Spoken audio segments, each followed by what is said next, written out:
الحمد لله رب العالمين اللهم صل وسلم وبارك على نبينا محمد وآله وصحبه أجمعين أما بعد والله لو أن القلوب سليمة لتقطعت أسفا من الحرمان. Par Allah, si les cœurs avaient été sains, ils se seraient déchirés de tristesse à cause de cette privation. Cette phrase que vous venez d'entendre est un vers de poésie de l'imam Ibn al-Qayyim, qu'Allah Azza wa Jal lui fasse miséricorde. Et le grand savant émérite, Muhammad ibn Salih ibn Uthaymin, rahimahullah, y a apporté quelques annotations bénéfiques que j'ai écoutées et qui sont tellement utiles que ce qui va suivre en sera la traduction, incha'Allah, sans ajout de ma part. Il dit, je cite, en parlant de ce qu'a dit l'imam Ibn al-Qayyim, rahimahullah, il a juré et a dit vrai. Par Allah, si nos cœurs avaient été sains, ils se seraient déchirés de tristesse à cause de cette privation. Que sont nombreuses les heures qui passent devant nous, et desquelles nous sommes privés, et dont nous ne tirons aucun profit. Elles partent vides de toute utilité. La vie et le temps sont plus chers que tout prix, plus chers que l'or, plus chers que l'argent. Si l'or et l'argent partent, quelque chose d'autre prend leur place. Mais la vie et le temps, rien ne prend leur place. Quand le temps part, il part sans retour. Et Allah ne retarde jamais le délai d'une âme dont le terme est arrivé. Et Allah est parfaitement connaisseur de ce que vous faites. Puis quand la mort vient à l'un d'entre eux, il dit, « Seigneur, fais-moi revenir à la vie afin que je fasse les bonnes actions que je délaissais. » Sûrement pas, lui sera-t-il dit. Il n'y aura pas de retour. Ce ne sont là que des mots, et il y aura derrière eux une barrière jusqu'au jour où ils seront ressuscités. Si seulement tu m'accordais un délai afin que je fasse des aumônes, et que je sois du nombre des vertueux. Tu es en ce moment dans un répit. Profite donc du temps. Donne-toi une partie à lire du livre d'Allah. Donne-toi un temps pour la bonne action. Lève-toi à la fin de la nuit, ne serait-ce qu'une demi-heure avant la prière de l'aube. Dialogue secrètement avec ton Seigneur. Invoque, car il descend au ciel le plus bas et dit, qui m'invoque afin que je lui exauce? Qui me demande afin que je lui donne? Et qui me demande pardon afin que je lui pardonne? Qui ne peut pas se lever une demi-heure avant l'aube? C'est une chose très simple. Nous demandons à Allah de nous accorder sa miséricorde. On ne prie pas un tiers de la nuit, ni la moitié de la nuit. Mais ne vois-tu pas qu'il nous est possible de prier seulement une demi-heure, dans laquelle on évoque Allah, on accomplit les ablutions, on prie ce qu'Allah aura voulu, on clôture avec al-witr. C'est quelque chose que je pense être très simple.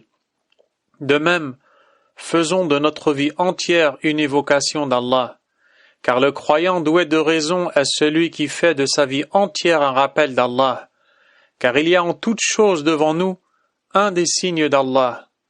Un des signes d'Allah.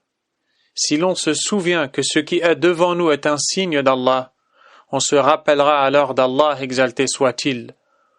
On se rappelle d'Allah. L'homme se met alors à évoquer Allah, exalté soit-il, parce qu'il voit des signes d'Allah, et même parce qu'il voit en lui-même et dans ses changements d'état et situation. Maintenant, je vous questionne. Vos cœurs sont-ils constamment à un même degré? Non. Parfois dans l'insouciance, parfois dans le retour à Allah, parfois dans le rappel, parfois dans une vie claire. Il arrive des fois que ton cœur vive une vie réjouissante pendant une période dont tu te souviens. Il se peut que tu te rappelles d'un état dans lequel tu t'es tenu debout devant Allah, exalté soit-il, à prier, à te prosterner. Il y a de cela 30 ans ou plus, selon la longévité de la vie de l'homme, car cet état a eu de l'effet sur le cœur. nous devons exploiter ces choses. Nous devons les exploiter et ne pas être insouciants, car l'insouciance est une mort. Elle est une dureté et une mort pour le cœur.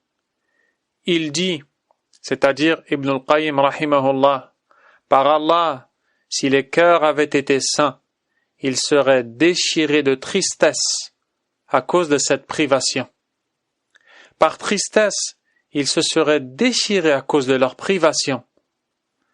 Mais ils sont ivres d'amour pour leur vie d'ici-bas. Et il a dit vrai, les cœurs sont ivres.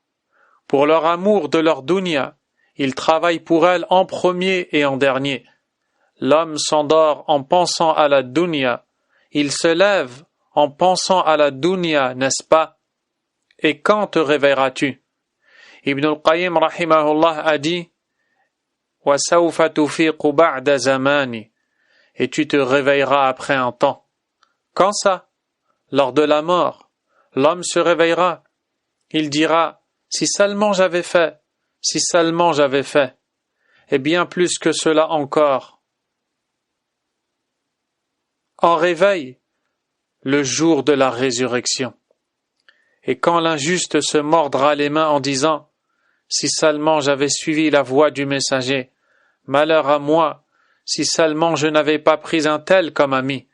Il m'a certes égaré du rappel d'Allah, après que celui-ci me soit venu. Puis Allah dit, et certes le diable est grand abandonneur de l'homme, ou alors c'est cet homme qui se mordra les mains qui dira cela, et certes le diable est grand abandonneur de l'homme. Et alors le regret ne sera pas utile au moment de la mort. Le regret ne sera pas utile.